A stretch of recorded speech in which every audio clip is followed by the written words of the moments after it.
Everyone, my self Suraj and आप सभी को मेरा यूट्यूब चैनल फिल्ट्रेट केमिस्ट्री में स्वागत करता हूं। तो आज हम पढ़ेंगे बोर्स एटॉमिक मॉडल।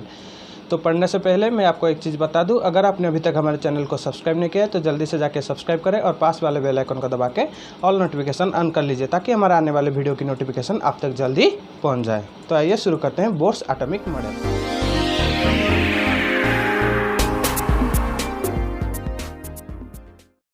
तो हमारे बोर्स एटॉमिक मॉडल की तरफ बढ़ने से पहले मैं आपको एक चीज़ बता दूं, इससे पहले हमने थॉमसन्स एटॉमिक मॉडल और रदरफोर्ड एटॉमिक मॉडल को डिस्कस कर चुके हैं। अगर आपने वो वाला वीडियो नहीं देखा है तो जल्दी से जाकर डिस्क्रिप्शन में लिंक दिया है, वहाँ से देख लीजिए। तो आइए चलते हैं Bohr's atomic model.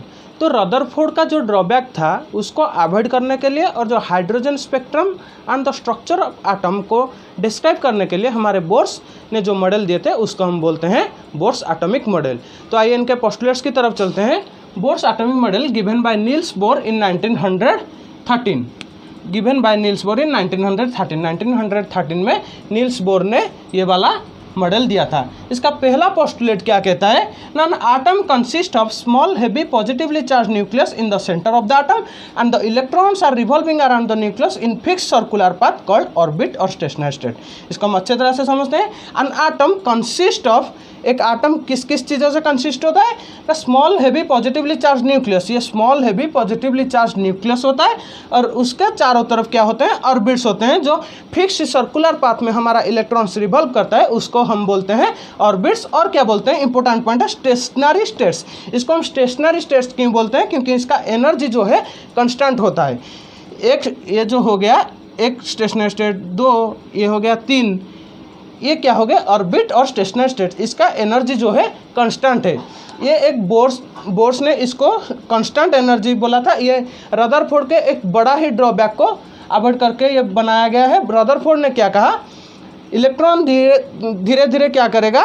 Energy loss कर करे आके न्यूक्लियस में मर्ज हो जाएगा। लेकिन बोर ने कहा ऐसा नहीं होगा, वो फिक्स्ड सर्कुलर पाथ में रिवॉल्व करेगा। उसको हम ऑर्बिट या स्टेशनरी स्टेट बोलते हैं। उसका एनर्जी कांस्टेंट होता है।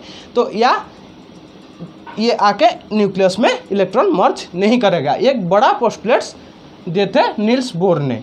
तो ये हो गया हमारा न्यूक्लियस और उसके चारों तरफ जो हमारे ऑर्बिट्स हो गए उसको उन्होंने नेम दिया था। n=1, n=2, n=3 और इसको हम बोल सकते हैं ये हो गया हमारा k, ये l, ये m, इसके बाद आएगा n, KLMN dot dot dot, इसी तरह उन्होंने नेम दिया था। इस जो n=1 वाला है इसको हम भी बोल सकते हैं क्या? Ground state. ये n=1 वाला हमारा ग्राउंड स्टेट है। तो हम क्या समझे इसे? ना atom consists of small heavy positively charged in the center of the atom and the electrons are revolved around it in fixed circular path called as orbit और stationary state, जिसका कि एनर्जी कांस्टेंट होता है। तो ये धीरे धीरे जो मर्ज करेगा, रदरफोर्ड ने बोला था, ये इसको अवॉइड करके ये पोस्टुलेट बनाया गया है। तो चलिए चलते हैं हमारे दूसरे बोर्स की सेकंड पोस्टुलेट को। और बोर का सेकंड पोस्टुलेट क्या कहता है? ना the orbit of an electron dose not change until energy is observe और एमिटेड बाय एन इलेक्ट्रॉन। जब तक इलेक्ट्रॉन एनर्जी लॉस नहीं कर देता या गेन नहीं कर देता, इसको और क्या बोल सकते हैं? अगर इलेक्ट्रॉन एमिट नहीं कर लेता और एनर्जी ऑब्जर्व नहीं जब तक कर लेता तब तक एनर्जी कांस्टेंट रहेगा। अगर एनर्जी इस वाले ऑर्बिट में, एल ऑर्बिट में है, अगर वो एनर्जी ऑब्जर्व करता है तो ये हायर ऑर्बिट में चला जाएगा। n=3 में जाएगा या 4 में जाएगा, डिपेंड करता है कि वो कितना एनर्जी ऑब्जर्व किया है। अगर एनर्जी वो ऑब्जर्व करेगा तो वो लोअर ऑर्बिट से हायर ऑर्बिट तक जाएगा। अगर वो एनर्जी एमिट करेगा तो हायर से लोअर को आएगा। देखिए, अगर एनर्जी ऑब्जर्व करके वो हायर ऑर्बिट में चला जाएगा तो अनस्टेबल हो जाएगा, इसलिए वो एनर्जी रेडिएट करके, एनर्जी एमिट करके धीरे धीरे लोअर स्टेट में आएगा। तो न्यूक्लियस का जो सबसे पास वाला n=1 बाय k सेल है, k ऑर्बिट है, ये k ऑर्बिट क्या सबसे कम एनर्जी है। जैसे आप न्यूक्लियस से थोड़ा दूर जाएंगे वैसे ही एनर्जी बढ़ता जाएगा। तो ये हो गया उनका दूसरा postulate. Energy the orbit of an electron dose not change until energy is observe और एमिटेड बाय एन इलेक्ट्रॉन। जब तक इलेक्ट्रॉन एनर्जी ऑब्जर्व नहीं कर लेता या एनर्जी एमिट नहीं कर लेता तब तक वो वही स्टेट में रहेगा, ना ऊपर जाएगा नीचे ऑर्बिट में जाएगा, वही ऑर्बिट में रहेगा। तो ये हो गया उनका दूसरे पोस्टुलेट। चलिए चलते हैं उनके चलते हैं हमारे बोर्ड्स के थर्ड पोस्टुलेट को। बोर्ड्स के थर्ड पोस्टुलेट क्या कहता है ना, the amount of energy absorbed और emitted by an electron is given by the difference of energies of the two levels. तो अमाउंट ऑफ एनर्जी एमिटेड और ऑब्जर्व, इलेक्ट्रॉन कितना एनर्जी ऑब्जर्व किया है, क्या कितना एनर्जी एमिट किया है, नीचे से लोअर से हायर ऑर्बिट में जाने के लिए वो कितना एनर्जी ऑब्जर्व किया है, या हायर से लोअर तक आने के लिए वो कितना एनर्जी एमिट किया है, उसको हम कैसे पता लगाएंगे ना, क्या होगा difference of energies of the two levels. जो दो लेवल्स में इलेक्ट्रॉन जाएगा या आएगा उन दोनों लेवल्स का अगर हम डिफरेंस निकालेंगे तो कितना अमाउंट हमारा ऑब्जर्व हुआ है या एमिट हुआ है वो पता चल जाएगा। देखिए हमारा क्या होगा, E2 minus E1 equal to del E। ये हो गया हमारा एनर्जी ऑफ E2 हो गया energy of higher level, E1 हो गया energy of lower level, del E हो गया डिफरेंस ऑफ एनर्जी। ये कितना आएगा ना, ये आएगा H न्यू। H क्या है, प्लैंक्स कांस्टेंट, और न्यू क्या है, फ्रीक्वेंसी ऑफ द एमिटेड और ऑब्जर्व एनर्जी। जो हमारा इलेक्ट्रॉन हमारा जो एनर्जी ऑब्जर्व या एमिट क्या होगा उसका फ्रीक्वेंसी होगा न्यू। और इसको हम क्या लिख सकते हैं, एच इक्वल आपको पता होगा nu equal to C by lambda. हमारा सी क्या है, लाइट का स्पीड है, लैम्डा क्या है, वेवलेंथ ऑफ द जो एनर्जी हमारा ऑब्जर्व या एमिट हुआ है उसका वेवलेंथ है लैम्डा। एच तो आप जानते हैं प्लैंक्स कांस्टेंट है, ये लाइट का स्पीड है। ये हो गया कितना अमाउंट हमारा एमिटेड है या ऑब्जर्व है, वो इस इक्वेशन से हमको पता चल सकता है। हम उसको पता कर सकते हैं कितना एनर्जी जो है हमारा ऑब्जर्व हुआ है या हमारा एमिट हुआ है, इस इक्वेशन से हम उसको डिराइव कर सकते हैं। ये था बोर्ड का थर्ड पोस्टुलेट। चलिए चलते हैं हमारे बोर्ड्स के फोर्थ पोस्टुलेट, हमारे बोर्ड्स के फोर्थ पोस्टुलेट की ओर। तो बोर्ड्स का फोर्थ पोस्टुलेट क्या कहता है ना, for the motion of an electron only those orbits are permitted in which the angular momentum of an electron is a whole number multiple of h/2π। इसको ध्यान से समझते हैं। For the motion of an electron only those orbits are permitted. सब orbits में electron क्या होगा, revolve नहीं हो सकता। हर ऑर्बिट में इलेक्ट्रॉन रिवॉल्व नहीं हो सकता। किन किन से ऑर्बिट्स में इलेक्ट्रॉन रिवॉल्व हो सकते हैं, only those orbits in which the angular momentum of an electron is a whole number multiple of h/2π। तो हम समझते हैं पहले एंगुलर मोमेंटम को। देखिए अगर हमारा ये हमारा एक ऑर्बिट हो गया और ये उसका सेंटर हो गया, ये क्या हो गया, उसका रेडियस r हो गया। ये अगर एक इलेक्ट्रॉन का मास m है तो ये हो गया उसका टेंजेंशियल वेलोसिटी। तो इसमें क्या एंगुलर मोमेंटम का क्या फॉर्मूला आएगा ना, mvr। इसमें से एंगुलर मोमेंटम का क्या फॉर्मूला निकल के आया, mvr। तो ये क्या बोलता है, angular momentum of an electron is a whole number multiple of h/2π। ये क्या आएगा ना, nh/2π होल नंबर मल्टीपल आएगा।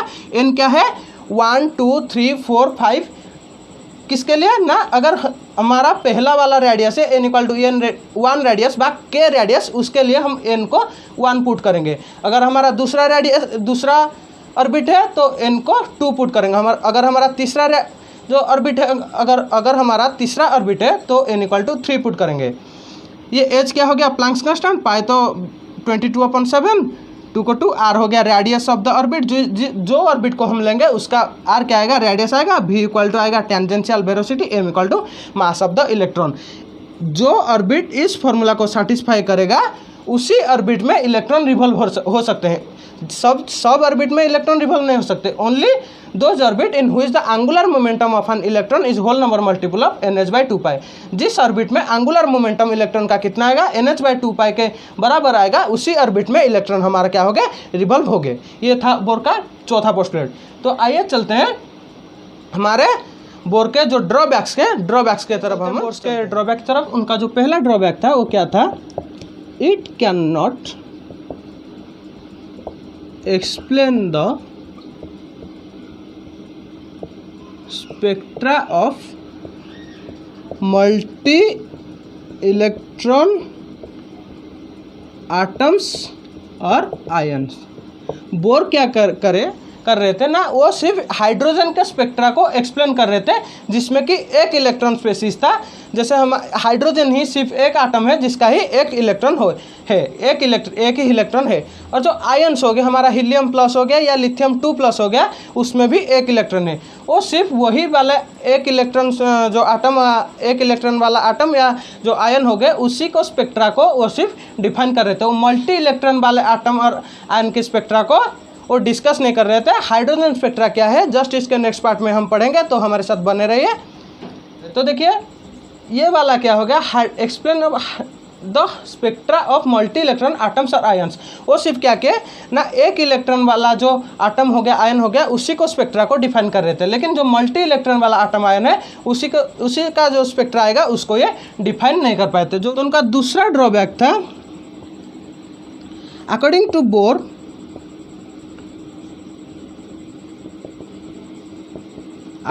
To Bohr electrons moves in 2 dimension, electron 2 dimension में रिवॉल्व करता है। So the circular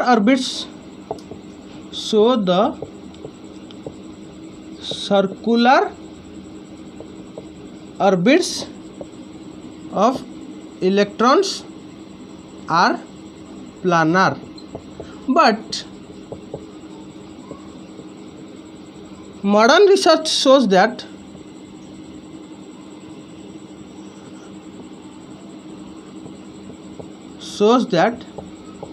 electrons revolved in 3 dimension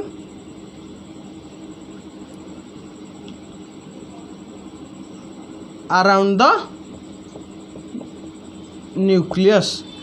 हमारे bore क्या बताए, बोर बताए हमारे जो इलेक्ट्रॉन मूव करेगा वो 2 डायमेंशंस में मूव करता है। सो हमारा जो सर्कुलर ऑर्बिट्स उसका आएगा वो क्या आएगा, प्लानर आएगा। लेकिन हमारे मॉडर्न रिसर्च क्या बोलता है ना, इलेक्ट्रॉन 3 डायमेंशंस में मूव करता है। सो हमारा जो सर्कुलर ऑर्बिट्स जो उसका आएगा वो 3D में न्यूक्लियस के चारों ओर ऐसे 3 डायमेंशंस में मूव करता है। ये था उनका दूसरा ड्रॉबैक, जो हमारे इलेक्ट्रॉन जो 3D में मूव करता है ये उसको एक्सप्लेन नहीं कर रहे थे। तो चलिए हमारे तीसरा ड्रॉबैक क्या था, तो उनका तीसरा ड्रॉबैक था it can not explain about the cause of chemical combination and the shape of the molecules. इनका जो तीसरा ड्रॉबैक था वो क्या था ना, केमिकल कॉम्बिनेशन की कॉज, जो किस कारण से केमिकल कॉम्बिनेशन हो रहा है उसके केमिकल कॉम्बिनेशन के कॉज, और the shape of the molecules, ये शेप ऑफ द मॉलिक्यूल का शेप को ये ठीक से एक्सप्लेन नहीं कर पाए थे। ये था उनका तीसरा ड्रॉबैक। उनका जो चौथा और लास्ट ड्रॉबैक था वो क्या था, it can not explain about fine spectrum. It can not explain about fine spectrum. ये फाइन स्पेक्ट्रम को एक्सप्लेन नहीं करता। फाइन स्पेक्ट्रम क्या है, देखिए हमारे जो स्पेक्ट्रा है, बोर ने बताया कि वो एक से जो इलेक्ट्रॉन है उनको जो ऑर्बिट्स है उससे जो अगर इलेक्ट्रॉन ऑब्जर्व करेगा या एमिट करेगा उससे जो स्पेक्ट्रा आएगा 1 लाइन वाला आएगा। लेकिन हमारा मॉडर्न रिसर्च से पता चलता है अगर हम पावरफुल माइक्रोस्कोप यूज करेंगे तो उससे 1 spectral line can divide into many thin spectral line. एक स्पेक्ट्रल लाइन क्या होगा, पावरफुल माइक्रोस्कोप अगर हम लेंगे तो एक स्पेक्ट्रल लाइन तो क्या होगा, पार्ट हो जाएगा, पार्ट में डिवाइड हो जाएगा। अगर ये एक स्पेक्ट्रल लाइन ऐसे था, ये एक स्पेक्ट्रल लाइन था, तो इसके माइक्रोस्कोप से देखने पर ये ऐसे 3-4 स्पेक्ट्रल लाइन होते हैं। तो इसको ये एक्सप्लेन नहीं कर पाए थे। ये थे बोर के ड्रॉबैक। तो स्पेक्ट्रम जो हाइड्रोजन स्पेक्ट्रा या स्पेक्ट्रम, हम जस्ट इसके नेक्स्ट पार्ट में हाइड्रोजन स्पेक्ट्रम को अच्छी तरह से समझेंगे। तो आज के लिए बस इतना ही, ये थे उनके ड्रॉबैक्स। तो अगर आपको वीडियो अच्छा लगा होगा तो जल्दी से जाके वीडियो को एक लाइक करें और वीडियो को शेयर करें और वीडियो को सब्सक्राइब करना ना भूलें। तो आज के लिए बस इतना ही, थैंक यू।